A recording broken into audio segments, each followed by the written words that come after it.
سورہ بقرہ کی ان آیات کو نماز میں تلاوت کرتے ہوئے میرے دل میں خیال پیدا ہوتا ہے کہ میں ان گناہوں کی معافی مانگ رہا ہوں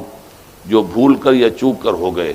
لیکن جو گناہ میں نے پورے شعور سے کیے اور اب بھی کر گزرتا ہوں ان سے کن الفاظ میں معافی مانگی جائے؟ وہ معافی مانگنے کے لیے تو یہ ہے کہ رب انی ظلمت نفسی ظلما کثیرا،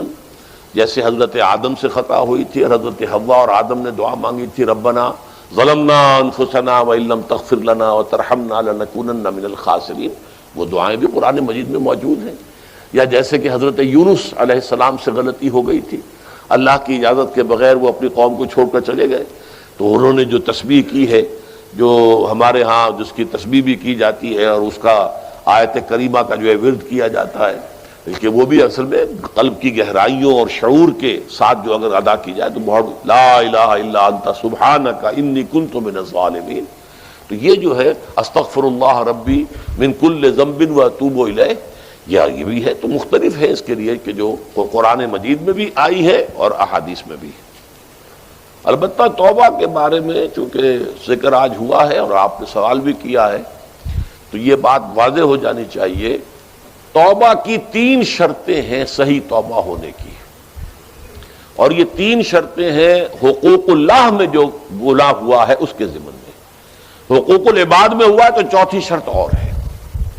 وہ 3 شرطیں کیا ہیں؟ گناہ پر حقیقی پشیمانی ہو، دل میں شرمندگی ہو، تعسف ہو کہ یہ کام میں نے کیوں کیا یا کیوں کرتا رہا اب تک، اور نمبر 2 عزم مصمم ہو کہ آئندہ ہرگز نہیں کروں گا،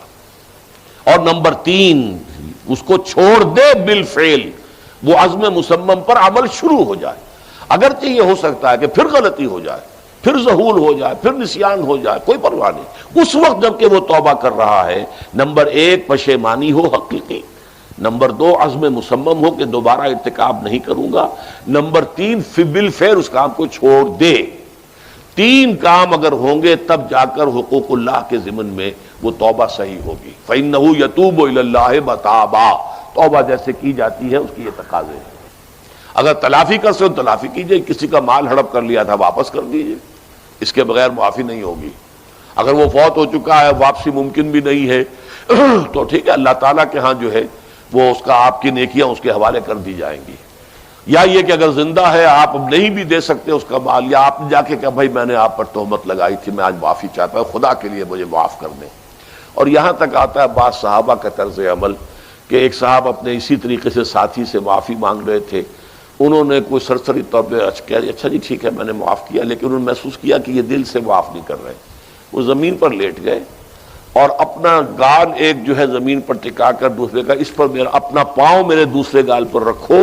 تو مجھے یقین ہوگا کہ تم نے واقعی مجھے معاف کیا ہے۔ تو یہ کیفیت تو اس انسان کی ہوگی نا جسے واقعتاً محاسبہ اخروی کا احساس ہو اور شدید کے اس کی جواب دہی ہوگی، تو اس کے لیے تو پھر وہ ہر طرح سے تلافی کے لیے خوشامد کرے گا، بھائی خدا کے لیے مجھے معاف کر، اور جی معاف کر دیں آپ، بس یہ کیا ہے، ایک معافی وہ ہوتی ہے، وہ جو پولیس والے بھی معافی مانگ لیتے ہیں کبھی کبھی، تو وہ معافی نہیں ہوتی، حقیقتاً دل سے آپ معافی مانگیں تو وہ ہے معافی، اور واقعتاً دل سے معاف کریں۔ تو یہ ہے 4تھی شرط ہے کہ جو حقوق العباد کے چڑھ دے سورج ڈھل دے ویکھے بجے دیوے بل دے